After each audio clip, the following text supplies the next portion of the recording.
कभी कभी जिंदगी हमें हंसाने के लिए नहीं बल्कि मजबूत बनाने के लिए रुलाती है। यह कहानी है राहुल और मोनी की, दोस्ती, प्यार, पारिवारिक संघर्ष और अंत में मिलन की। राहुल प्रेमपुर गांव का रहने वाला था, एक साधारण मध्यम वर्गीय परिवार से। सपने बड़े थे लेकिन हालात सीमित। और मोनी मोहब्बतपुर की बेटी, सीधी, सरल और आंखों में खामोश प्यार छुपाए हुए। राहुल अपने मौसेरे भाई की शादी में प्यारेपुर गया था। वहीं पहली बार उसकी नजर पड़ी मोनी पर।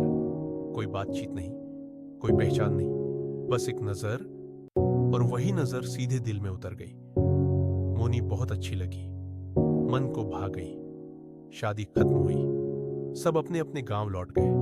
6 महीने तक कोई बातचीत नहीं हुई। राहुल भोपाल चला गया इंजीनियरिंग करने। नई जगह, नई जिम्मेदारियां, लेकिन हर रात एक चेहरा चुपचाप याद आता रहा। एक दिन मौसेरे भाई की फेसबुक फ्रेंड रिक्वेस्ट आई। राहुल ने एक्सेप्ट किया और यूं ही मोनी को हाई भेज दिया। उधर से जवाब आया, हेलो। बस यहीं से कहानी शुरू हो गई। हाय, हेलो धीरे धीरे बातचीत में बदला। बातचीत दोस्ती बनी, मोबाइल नंबर बदले, रातें लंबी होने लगी और फिर पता ही नहीं चला दोस्ती कब प्यार बन गई। 3-4 साल बातचीत लगातार चलती रही। राहुल की इंजीनियरिंग पूरी हुई, वह पटना आ गया दीदी के पास रहकर तैयारी करने। लेकिन मोनी से बात कभी नहीं रुकी। छठ पूजा आई, पूरा परिवार फिर से प्यारेपुर में इकट्ठा हुआ। मोनी से फिर मुलाकात हुई, जहां पहली बार सिर्फ देखा देखी थी। अब वही रिश्ता दूसरी मंजिल की ओर बढ़ चुका था। अब यह सिर्फ बात नहीं थी, ये प्यार था। छठ पूजा के बाद सभी लोग करमचट डैम और तुतुला भवानी मंदिर घूमने गए। परिवार आगे चलता और राहुल मोनी धीरे धीरे पीछे रह जाते।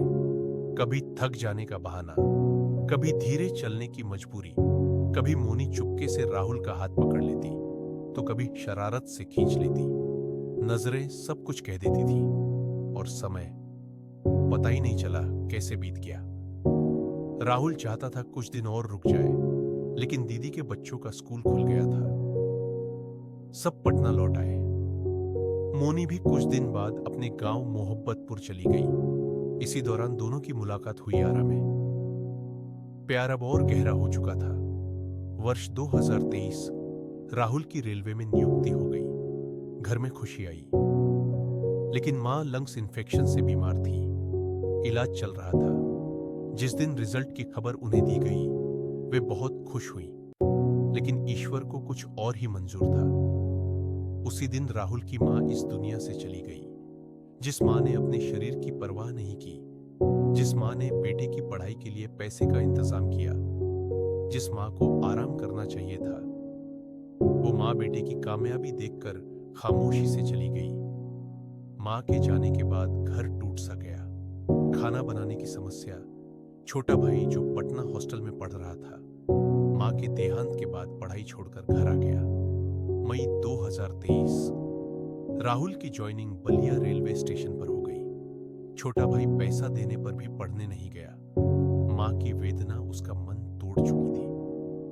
घर की हालत देखकर पिताजी ने शादी के लिए लड़की देखना शुरू किया। रिश्तेदारों की भीड़ लगने लगी, लेकिन राहुल सिर्फ मोनी से शादी करना चाहता था। घर वाले एक ही रिश्तेदारी में शादी के लिए तैयार नहीं थे। राहुल अंदर से टूट चुका था। नींद नहीं आती, काम में मन नहीं लगता, अलग अलग ख्याल आते, कभी कभी जिंदगी खत्म करने का भी। एक दिन राहुल ने सब कुछ पिताजी को बता दिया।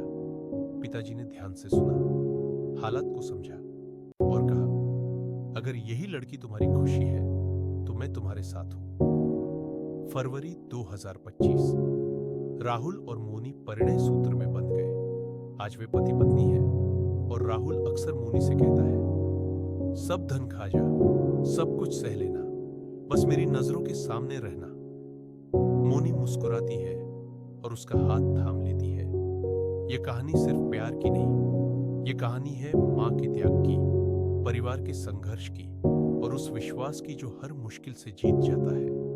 अगर यह कहानी आपके दिल को छू गई हो तो लाइक करें, शेयर करें और कमेंट जरूर करें, क्योंकि कहीं ना कहीं यह कहानी